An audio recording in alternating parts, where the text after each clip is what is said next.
자, 그 다음에 p-n 접합 다이오드의 논 아이디얼리티 특성에 대해서 얘기를 했었는데 그걸 좀 자세히 얘기를 하겠습니다. 여기 이 부분에 브레이크다운의 얘기를 하지 않고 이 부분에 제너레이션 커런트가 생긴다고 했고요. 제너레이션 커런트, 그리고 이 부분을 자세히 살펴보면 스몰 포워드 바이어스에선 리콤비네이션 커런트, 그리고 하이 레벨 인젝션, 오믹 이펙트가 생긴다고 했는데 이 부분이 어떤 건지 얘기를 해보겠습니다.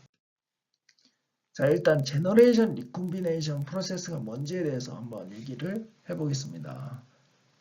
자, 제너레이션 리콤비네이션 프로세스는 캐리어를 생성하거나 제거하는 프로세스인데 이게 어떨 때 생기냐면, 자, 이퀴리브리엄 컨디션 상태가 깨졌을 때, 자, 뭐 외부에서 전압을 가해주던지 아니면 외부에서 어떤 에너지가 공급되면서 일렉트론 홀 페어가 추가적으로 생성되거나 사라졌을 때가 생기겠죠. 그러면 이것들이 이퀴리브리엄 컨디션 상태로 돌아가려는 특성이 있습니다. 그래서 이렇게 돌아가는데 도움을 주는 게 리콤비네이션과 제너레이션 프로세스라고 생각을 하면 되겠습니다. 예를 들어서 우리가 실리콘 내에 갑자기 이퀴리브리엄 컨디션 상태였다가 어떤 외부에서 빛 같은 게 들어와서 캐리어가 추가적으로 더 많아졌다고 해봅시다. 그러면 이게 원래 상태로 돌아가려고 하겠죠. 무슨 말인지 이해하셨나요? 갑자기 생겼으면 이걸 원래 상태로 돌리고 싶어하는 특성 때문에 리콤비네이션을 일으킵니다. 그래서 리콤비네이션을 일으켜서 요거를 다시 원래대로 쭉 돌리려고 하는 거고요. 그리고 나서 이게 어느 정도 안정화가 되겠죠. 이걸 완전히 제거할 수는 없으니까요. 예를 들어서 제가 계면에서 이렇게 이퀴리브리엄 컨디션 상태들을 이렇게 일정하다고 해보죠. 그러다가 이쪽 계면에서 빛이 들어와서 캐리어 농도가 좀 높아졌다고 합시다. 그럼 이거를 되돌리기 위해서 리콤비네이션 프로세스가 발생을 합니다. 발생을 하지만 이 리콤비네이션 프로세스가 발생을 하다가 어느 정도 이제 뭐라고 해야 될까요? 안정화가 되면 이렇게 조금 낮아지겠죠. 이게 이렇게 만들 수는 없습니다. 요거는 꼭 기억을 해주셔야 되고, 어쨌든 그거를 원래 상태로 되돌리기 위해서 이러한 리콤비네이션이나 제너레이션 프로세스가 일어난다라는 개념을 가지시면 되고, 제너레이션은 일렉트론과 홀을 만드는 거, 리콤비네이션은 없애는 거라고 생각하면 됩니다. 여기 적혀 있죠. 일반적인 반도체 소자는 논 이퀴리브리엄 컨디션에서 존재하기 때문에 반드시 리콤비네이션, 제너레이션 프로세스가 발생을 하고 디바이스 특성, IV 특성을 얘기하는 거죠. IV 특성을 결정할 때 중요한 역할을 한다라는 얘기입니다. 그래서 실제 디바이스 시뮬레이션, 소자 시뮬레이션 할 때도 이 리콤비네이션, 제너레이션 모델을 정말 잘 사용을 해야 실제와 같은 IV 커브가 나올 수가 있는 거죠. 그래서 제너레이션 프로세스 종류를 살펴보면 크게 세 가지가 있습니다. 밴드 투 밴드 제너레이션, 리콤비네이션 제너레이션, 센터 제너레이션, 그리고 임팩트 아이오니제이션이 있죠. 자, 밴드 투 밴드 제너레이션은 그냥 바로 주어진 에너지에 의해서 일렉트론 홀 페어가 생성되는 프로세스를 얘기를 하는 겁니다. 열 에너지를 줬을 때 바로 밸런스 밴드에 있던 일렉트론이 컨덕션 밴드로 올라가서 일렉트론과 홀을 생성을 하고 빛이 들어와서 에너지를 줘서 바로 일렉트론과 홀을 생성하는 겁니다. 일반적으로 화합물 반도체, 즉 다이렉트 밴드갭 반도체가 이러한 제너레이션 프로세스를 보이고요. 실리콘은 인다이렉트 밴드갭을 가지고 있죠. 그렇기 때문에 RG 센터 제너레이션 프로세스가 생성이 됩니다. 자, 일반적으로 여기 이제 컨덕션 밴드와 밸런스 밴드 사이에 어떤 트랩이라고 하는 레벨이 존재를 하는 거죠. 이거는 없을 수가 없고요. 완전 퓨리티 실리콘이라도 이 트랩, 디펙들은 조금씩 존재하기 때문에 이걸 통해서 제너레이션을 일으키는 겁니다. 자, 열 에너지가 들어왔다. 그러면 이렇게 한 번에 올라가는 게 아니고 이 트랩을 거친 다음에 이 트랩에서 한 번 더 올라가는 거죠. 그럼 좀 더 쉽게 제너레이션이 발생을 할 수가 있겠죠. 이러한 프로세스가 있고, 그 다음에 임팩트 아이오나이제이션은 여기에 적혀 있듯이 일렉트릭 필드가 굉장히 강한 영역에서 발생을 합니다. 자, 여기 전자가 있죠. 전자가 있는데 일렉트릭 필드가 굉장히 강하게 걸리면 에너지를 받아서 이동을 하겠죠. 이동을 하다가 격자와 충돌합니다. 어떤 격자? 실리콘 격자. 실리콘은 격자가 여러 개 있는데 그 중에 일렉트론들이 다 존재를 하는 거죠. 근데 굉장히 충분한 에너지를 받으면 충돌을 해서 에너지를 전달해서 실리콘 격자에서 일렉트론 홀 페어가 생기게 됩니다. 이 현상을 임팩트 아이오나이제이션이라고 하고, 이러려면 굉장히 큰 에너지를 가져야겠죠. 이 일렉트론이. 그러면 가속돼서 충돌할 때 에너지를 크게 가지려면 일렉트릭 필드가 굉장히 큰 영역에 존재하면 되겠죠. 그래서 이게 우리가 지난 시간에 배웠던 것 중에 항복 현상, 브레이크다운 현상 중에서 아바란치 브레이크다운이 이러한 현상으로 일어나는 거죠. 이렇게 되면 일렉트론 홀 페어가 생성이 되고, 이게 격자랑 충돌해서 에너지를 잃고 이렇게 떨어지면서 그 나머지 에너지로 일렉트론 홀 페어를 생성하고, 요 전자와 요 전자가 다시 또 동시에 움직이고, 이렇게 막 눈덩이처럼 하는 게 이제 아발란치 브레이크다운이고, 그게 임팩트 아이오나이제이션에 의해서 일어나는 겁니다. 이게 제너레이션 프로세스 세 가지고요. 자, 다음 리콤비네이션 프로세스에 대해서 이야기를 해보겠습니다. 리콤비네이션 프로세스도 크게 세 가지가 있는데, 첫 번째 밴드 투 밴드 리콤비네이션이 있죠. 이거는 역시 다이렉트 리콤비네이션 프로세스인데, 다이렉트 밴드 갭을 가진 세미컨덕터에서 발생을 합니다. 예를 들면 갈륨 아르세나이드라든지 그다음에 갈륨 나이트라이드 같은 거죠. 그래서 여기에 일렉트론이 존재할 때 바로 에너지를 빛으로 내보내면서 리콤비네이션이 돼서 사라지는 거죠. 자, 이 원리가 어디에 활용이 되냐면 LED나 레이저 다이오드에 활용이 됩니다. 자, 그것도 어차피 다이오드죠. 갈륨 아르세나이드나 갈륨 나이트라이드도 어쨌든 도핑을 해가지고 비엔 접합을 만들어서 다이오드로 동작을 시키죠. 그리고 다이오드가 포워드 바이어스 영역에서 동작을 한다. 그러면 디퓨전 현상이 도미넌트해져서 각각 일렉트론과 홀이 굉장히 높은 농도로 존재를 하게 되죠. 반대쪽으로 넘어가가지고 익세스 캐리어가 많이 존재하게 된다는 얘기가 되는 거죠. 그러면 이 익세스 캐리어를 원래대로 되돌리려고 하겠죠. 그러면 리콤비네이션 프로세스가 발생을 합니다. 그래서 리콤비네이션 프로세스가 발생을 하면서 빛을 내보내는 거죠. 대신 이 리콤비네이션 프로세스가 이 익세스 캐리어를 다 없애지는 못하죠. 그거는 꼭 기억을 하시고, 어느 정도 이제 안정화되는 포인트까지는 리콤비네이션을 계속 하는 거죠. 그래서 빛이 계속 방출이 되는 겁니다. 이게 바로 LED나 레이저 다이오드의 빛을 내는 메커니즘이 되겠고, RG 센터 리콤비네이션은 실리콘과 같은 인다이렉트 밴드갭 세미컨덕터에서 발생을 하고요. 이렇게 똑같이 트랩 레벨이 있을 때 컨덕션 밴드에 있는 일렉트론이 트랩 레벨로 떨어지고, 밸런스 밴드에 있는 홀이 이쪽 트랩 레벨로 올라가서 리콤비네이션이 일어날 경우, 그러니까 리콤비네이션은 좀 더 쉽게 일어나죠. 다이렉트보다. 이 중간에 뭔가 조금 더 프로세스라고 해야 되나요? 에너지 레벨이 중간에 하나 더 있기 때문에 좀 반 정도의 에너지만 있어도 충분히 발생을 할 수가 있습니다. 아니면 컨덕션 밴드의 일렉트론이 트랩 레벨로 떨어졌다가 트랩 레벨에서 다시 밸런스 밴드로 떨어지는 경우도 존재를 하고요. 이거는 지금 포논이라고 되어 있죠. 포논 이미션. 포논 이미션은 결국 열을 방출한다는 얘기가 되는 겁니다.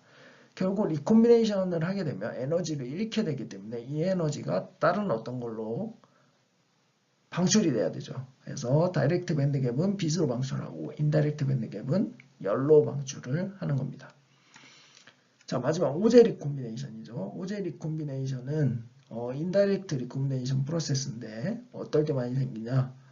컨덕션 밴드의 일렉트론 농도가 굉장히 높을 때 발생을 합니다. 그러니까 하이 도핑된 세미컨덕터에서 발생을 하는 거죠.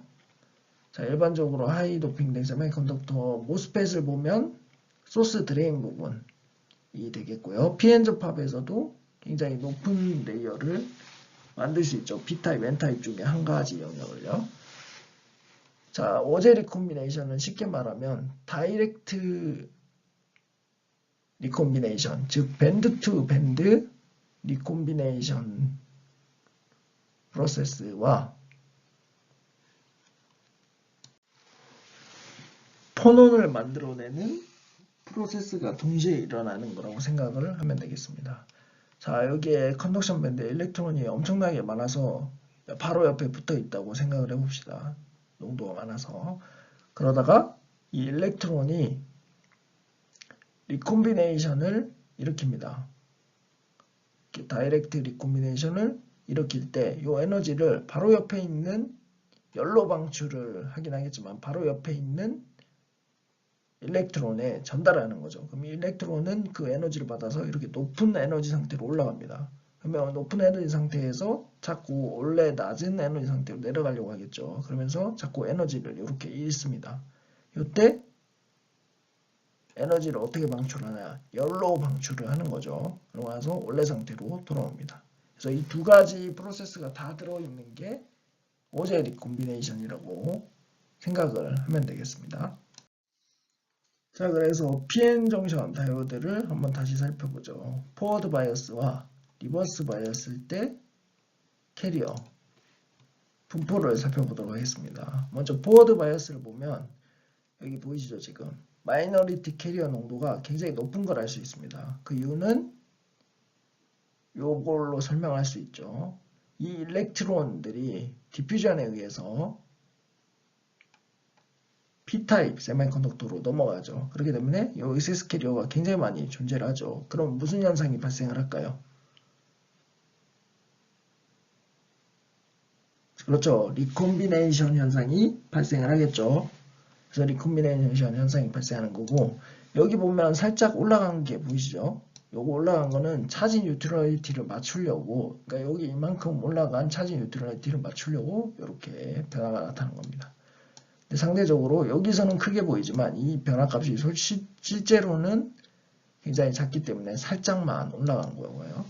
그래서 뭐 플랫하다고 봐도 거의 무방하다고 생각을 하면 되겠고, 자, 그럼 리버스 바이어스에서는 어떤가요? 리버스 바이어스에서는 드리프트 현상이 도미넌트하다고 했죠. 그래서 드리프트 현상을 보면 여기 일렉트론, 즉 마이너리티 캐리어를 드리프트에 의해서 반대쪽 소자로 타입 세미컨덕터로 넘겨주죠. 예를 들어서 P타입에 있는 전자를 N타입에 있는 영역으로 보내는 거죠. 그렇게 되면 마이너리티 캐리어가 계면 근처에서 이렇게 낮은 분포를 보입니다. 그러면 무슨 프로세스가 일어날까요?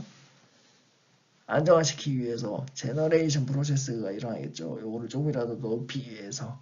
그래서 요 개념을 머릿속에 바탕을 두고 아까 앞에 말한 논아이디얼티 특성을 이야기해 보겠습니다. 자, 먼저 리버스 바이어스 영역입니다. 리버스 바이어스 영역에서 제너레이션 프로세스가 일어난다고 했죠. 왜냐하면 리버스 바이어스 영역에서는 캐리어가 부족하다고 했습니다. 그 접합 계면 근처에서요. 그래서 PN 접합 다이오드에서 RG 센터 제너레이션이 발생을 합니다. ET라는 트랩이 존재하고 각각 열 에너지를 바탕으로 해서 이렇게 일렉트론과 홀을 만들고 여기도 일렉트론과 홀을 만들어주게 돼서 추가적인 커런트를 만드는 거죠. 그래서 논아이디얼티 특성이라고 해서 리버스 바이어스에서 원래는 이상적으로 이렇게 커런트가 일정해야 되지만 이렇지 않고 이렇게 조금씩 증가하게 됩니다. 자, 요 이유도 뭐냐? 리버스 바이어스를 가해주면 디플리션 영역이 점점 커집니다. 디플리션 영역이 점점 커지죠. 그러면 요 안에서 제너레이션 커런트 그러니까 제너레이션 되는 커런트들도 많아지게 되죠. 그래서 점점 이 커런트가 증가하는 논 아이디얼리티 특성이 나타난다는 걸 기억을 하시면 되겠고요. 열에 의해서 나타나는 겁니다. 그다음 스몰 포워드 바이어스 부분을 살펴보도록 하죠. 포워드 바이어스에서는 액세스 캐리어가 존재하니까 리콤비네이션 프로세스가 발생을 해서 리콤비네이션 커런트가 생성이 됩니다. 자, 리콤비네이션이 어떻게 일어나냐? 지금 여기 보이죠? 아이디얼 케이스 보이죠? 아이디얼 케이스는 바로 여기에 존재하는 일렉트론들이 반대편으로 다 디퓨전에 의해서 넘어간다고 했습니다. 그런데 우리가 눈여겨봐야 될 부분은 이 넘어가는 부분 외에 이 부분 더 밑에 있는 에너지 부분에 있는 일렉트론들이 디퓨전으로 넘어가려고 합니다. 그러다가 이렇게 돌아오죠.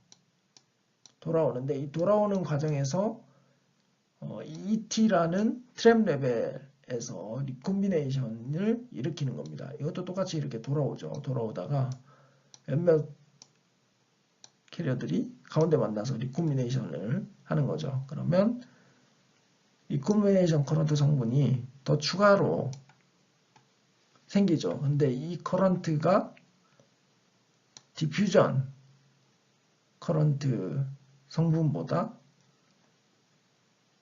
뭐라고 해야 될까요? 디퓨전 커런트 성분의 반대되는 커런트 성분이죠. 그래서 전체적인 스몰 포워드 바이어스에서 커런트가 원래 이상적인 경우보다 좀 더 작게 나오게 되는 거죠. 자, 다음 하이레벨 인젝션입니다. 하이레벨 인젝션은 포워드 바이어스 영역에서 포워드 바이어스가 특정 전압을 넘어갈 때 생기는 현상인데, 자, 포워드 바이어스에서는 디퓨전에 의해서 머저리티 캐리어가 상대편으로 넘어간다고 했죠. 근데 높은 농도를 가지고 있는 영역에서의 캐리어가 여기선 지금 B타입이죠. 그렇죠. B타입 홀이 이쪽으로 이렇게 넘어갑니다. 넘어갔을 때 포워드 바이어스가 굉장히 크면 넘어가는 양이 엄청나게 많겠죠. 엄청나게 많은데 이게 기존의 전자 농도를 넘을 만큼 많은 양이 넘어가는 포인트가 생기게 됩니다. 그렇게 되면 어떻게 되나요? 일렉트론의 농도도 차지 뉴트럴리티를 맞추려고 올라가게 되죠. 자, 이렇게 되면 포워드 바이어스에서는 디퓨전 커런트 성분과 드리프트 커런트 성분이 둘 다 존재한다고 했습니다. 근데 드리프트 커런트 성분은 마이너리티 캐리어 농도가 낮기 때문에 별로 큰 영향을 주지 않는다고 했습니다. 근데 이렇게 하이레벨 인젝션으로 굉장히 높은 농도로 올라갈 경우에는 영향을 주게 되겠죠. 커런트에. 커런트를 깎아먹겠죠. 그렇기 때문에 이렇게 N이 2라는 기울기로 커런트 성분이 훅 줄어드는 현상이 나타나게 되는 겁니다. 그래서 이런 거를 하이레벨 인젝션이라고 하고, 자, 그 다음 시리즈 레지스턴스, 즉 오믹 이펙트인데요. 오믹 이펙트는 뭐냐?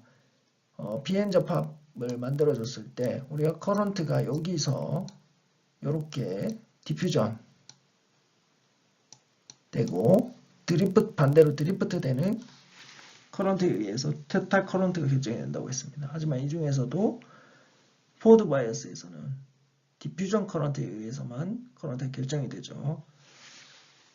근데 이때 우리가 한 가지 가정을 하는데 여기에 도핑된 영역들, 디퓨전 영역 바깥쪽 영역은 저항이 굉장히 작다고 생각을 하고 해석을 하죠. 실제로도 큰 영향은 없습니다. 근데 이게 커런트가 커지면 문제가 되죠. 왜냐하면 V는 IR인데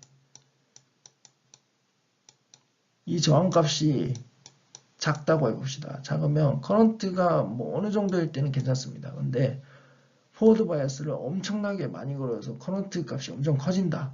그러면 이 커런트 값이 커져서 여기에서 발생하는 전압 강화가 무시할 수 없게 되는 거죠. 그래서 여기 수식으로 나타나 있죠. 그래서 각각 이쪽에 P타입에 존재하는 저항성분, N타입에 존재하는 저항성분이 전체 전압 강화를 일으켜서 실제 Pn 다이오드에 걸리는 전압을 낮춰버리는 겁니다. 그렇게 되면 커런트가 감소를 하고 최악의 경우 세츄레이션이 되는 거죠. 이렇게. 그래서 이러한 현상을 CG 레지스턴스 또는 이제 오믹 이펙트라고 얘기를 하고요. 그래서 수식도 이렇게 변화가 되는 겁니다. 원래는 그냥 요 정션사에 걸리는 전압만 존재하는데 여기에 -I, RS는 각각 RP와 RN의 저항값을 나타내는 겁니다. 이거 합한 저항값이요. 그래서 이렇게 수식이 바뀌어버리게 되는 거죠. 그래서 이게 non-ideality 특성이 되어 있고, 이거 또 하다 보니까 굉장히 시간이 길어졌는데 다들 이해를 잘 하셨을지 모르겠네요. 이게 좀 많은 양인데 이게 또 한 주 강의에 다 하려고 하다 보니까 좀 미흡한 부분이 있을 수 있는데 다들 여러 번 공부를 해보시고 또 궁금한 사항이 있으면 질문을 해주시기 바랍니다. 자, 수고하셨습니다.